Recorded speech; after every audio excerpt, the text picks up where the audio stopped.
ನಮಸ್ಕಾರ ಗೆಳೆಯರೇ, ರಕ್ಷಣಾ ಕ್ಷೇತ್ರದಲ್ಲಿ ಭಾರತದ ಸಾಧನೆ ಎಷ್ಟಿದೆ ಅನ್ನೋದಕ್ಕೆ ಇತ್ತೀಚೆಗೆ ಸ್ವೀಡನ್ ಸೇನೆಯಿಂದ ಬಂದ ಒಂದು ವರದಿಯ ಸಾಕ್ಷಿ. 2024ರಲ್ಲಿ ನ್ಯಾಟೋದ ಪೂರ್ಣ ಸದಸ್ಯತ್ವ ಪಡೆದ ಸ್ವೀಡನ್ ನ್ಯಾಟೋ ಸದಸ್ಯ ರಾಷ್ಟ್ರಗಳ ರಕ್ಷಣಾ ಸಾಮರ್ಥ್ಯದ ಬಗ್ಗೆ ಮಾತನಾಡುವಾಗ ಕೇವಲ 2 ದೇಶಗಳನ್ನು ಹೊರತುಪಡಿಸಿ ಇಡೀ ಸಂಘಟನೆಯೇ ಭಾರತಕ್ಕಿಂತ ಹಿಂದುಳಿದಿದೆ ಅನ್ನೋದನ್ನ ಬಹಿರಂಗಪಡಿಸಿದೆ.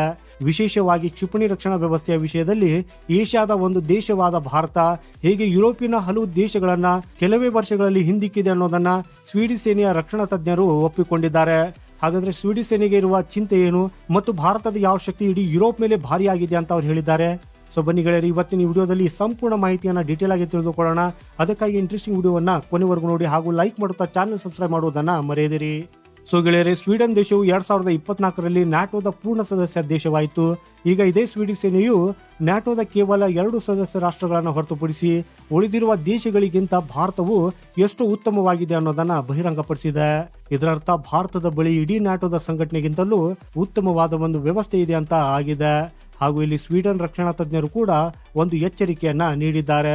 ನ್ಯಾಟೋ ನಾಯಕರು ಕೇವಲ ಮಾತುಗಳಿಗಷ್ಟೇ ಸೀಮಿತರಾಗಿದ್ದಾರೆ, ಆದರೆ ಯುರೋಪ್ಗಿಂತ ತೀರಾ ಹಿಂದೆ ಇದ್ದ ಭಾರತದಂತಹ ಏಷ್ಯಾದ ದೇಶವು ಕೇವಲ 5 ರಿಂದ 6 ವರ್ಷಗಳ ಪರಿಶ್ರಮದಲ್ಲಿ ಇಡೀ ಯುರೋಪನ್ನೇ ಹಿಂದಿಕ್ಕಿದೆ ಅಂತ ಅವರು ಹೇಳಿದ್ದಾರೆ.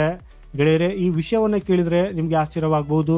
ಯಾಕಂದ್ರೆ ಇಡೀ ಯುರೋಪ್ ಖಂಡದಲ್ಲಿ ಕೇವಲ ಫ್ರಾನ್ಸ್ ದೇಶವನ್ನ ಹೊರತುಪಡಿಸಿ ಯಾವುದೇ ದೇಶದ ಬಳಿಯೂ ತನ್ನದೇ ಆದ medium range missile defence system ಇಲ್ಲ.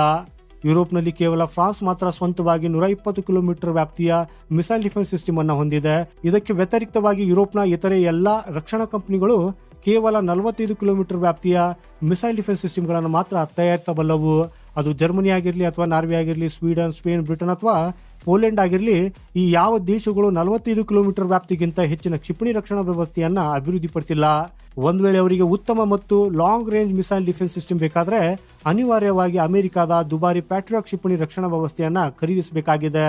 ಆದರೆ ಇದು ಹಳೆಯ ತಂತ್ರಜ್ಞಾನವಾಗಿದ್ದು ಇದರ ವ್ಯಾಪ್ತಿ ಕೇವಲ 100 ಕಿಲೋಮೀಟರ್ ಆಗಿದೆ.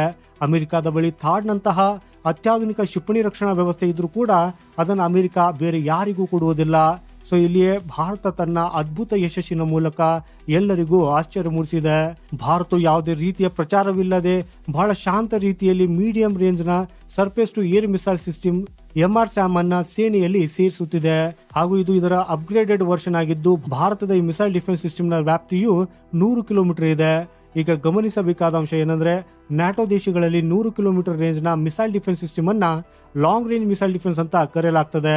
ಆದರೆ ಭಾರತವು ಅದೇ 100 ಕಿಲೋಮೀಟರ್ ರೇಂಜ್ ನ ಮಿಸೈಲ್ ಡಿಫೆನ್ಸ್ ಸಿಸ್ಟಮ್ ಅನ್ನ ಮೀಡಿಯಂ ರೇಂಜ್ ವಿಭಾಗದಲ್ಲಿ ಇರಿಸಿದೆ. ಅಂದ್ರೆ ನ್ಯಾಟೋಗೆ ಯಾವುದು ಲಾಂಗ್ ರೇಂಜೋ ಅದು ಭಾರತಕ್ಕೆ ಕೇವಲ ಮೀಡಿಯಂ ರೇಂಜ್ ಆಗಿದೆ. ಗೆಳೆಯರಲ್ಲಿ ಗಮನಿಸಬೇಕಾದ ಮತ್ತೊಂದು ವಿಷಯವೆಂದ್ರೆ, ಭಾರತ MRSAM ಅನ್ನ ಇಸ್ರೇಲ್ನ ಬರಾಕ್ ಏಟ್ರ ಅನುಭವದಿಂದ ಅಭಿವೃದ್ಧಿಪಡಿಸಿದೆ. ಆದರೆ ಈಗ ಈ ಸಂಪೂರ್ಣ ಸಿಸ್ಟಮು ಭಾರತದ ಸಂಪೂರ್ಣ ಸ್ವದೇಶಿ ತಂತ್ರಜ್ಞಾನವಾಗಿದೆ. ಸೊ ಈಗ ಈ ವಿಷಯವನ್ನು ಗಮನಿಸಿದ ಸ್ವೀಡಿಶ್ ಸೇನೆ ಮತ್ತು ಅವರ ರಕ್ಷಣಾ ತಜ್ಞರು ಭಾರತವು ಅರ್ಧಕ್ಕಿಂತ ಕಡಿಮೆ ಬೆಲೆಯಲ್ಲಿ 100 ಕಿಲೋಮೀಟರ್ ವ್ಯಾಪ್ತಿಯ ಕ್ಷಿಪಣಿ ರಕ್ಷಣಾ ವ್ಯವಸ್ಥೆ ಆಯ್ಕೆಯನ್ನ ಸಿದ್ಧಪಡಿಸಿದೆ. ಆದರೆ ನ್ಯಾಟೋ ದೇಶಗಳು ದುಪ್ಪಟ್ಟು ಬೆಲೆಯನ್ನು ನೀಡಿದ್ರು ಕೇವಲ 45 ಕಿಲೋಮೀಟರ್ ವ್ಯಾಪ್ತಿಯ ಸರಿಯಾದ ಪರ್ಯಾಯವನ್ನು ಕೂಡ ನೀಡುವುದಕ್ಕೆ ಸಾಧ್ಯವಾಗಿಲ್ಲ ಅಂತ ಹೇಳಿದ್ದಾರೆ. ಇದರರ್ಥ multi laid missile defence system ವಿಷಯದಲ್ಲಿ ಭಾರತವು ಇಡೀ ನ್ಯಾಟೋ ಸಂಘಟನೆಗಿಂತಲೂ ಉತ್ತಮವಾಗಿ ಕೆಲಸ ಮಾಡ್ತಾ ಇದೆ. ಹಾಗೇನೆ ಸ್ವೀಡಿಶ್ ಸೇನೆಯು ಇಲ್ಲಿ ಮತ್ತೊಂದು ಆರೋಪವನ್ನ ಮಾಡಿದೆ. ಅದು ಏನಂದ್ರೆ, ಈ ಯುರೋಪಿಯನ್ ಯೂನಿಯನ್ ಒಂದು ಬಲವಾದ ಸಂಘಟನೆಯಾಗಿದ್ರು ರಕ್ಷಣಾ ವಿಷಯದಲ್ಲಿ ಯಾವತ್ತಿಗೂ ಒಗ್ಗಟ್ಟಾಗಿ ಕೆಲಸ ಮಾಡುವುದಕ್ಕೆ ಸಾಧ್ಯವಾಗಲಿಲ್ಲ. ಯುರೋಪಿನ ಯಾವುದೇ ದೇಶದ ಹತ್ತಿರವೂ ತನ್ನದೇ ಆದ ಮಲ್ಟಿ ಲೇಯರ್ಡ್ ಡಿಫೆನ್ಸ್ ಸಿಸ್ಟಮ್ ಇಲ್ಲ.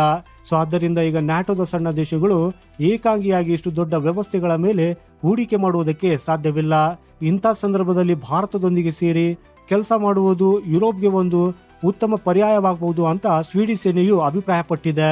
ಸೊ ಗೆಳೆಯರಿ, ಮಾಹಿತಿ ಬಗ್ಗೆ ನಿಮ್ಮ ಅಭಿಪ್ರಾಯ ಏನು ಅನ್ನೋದನ್ನ ಕಮೆಂಟ್ ಮಾಡೋದ್ರ ಮೂಲಕ ನಮಗೆ ತಿಳಿಸಿ.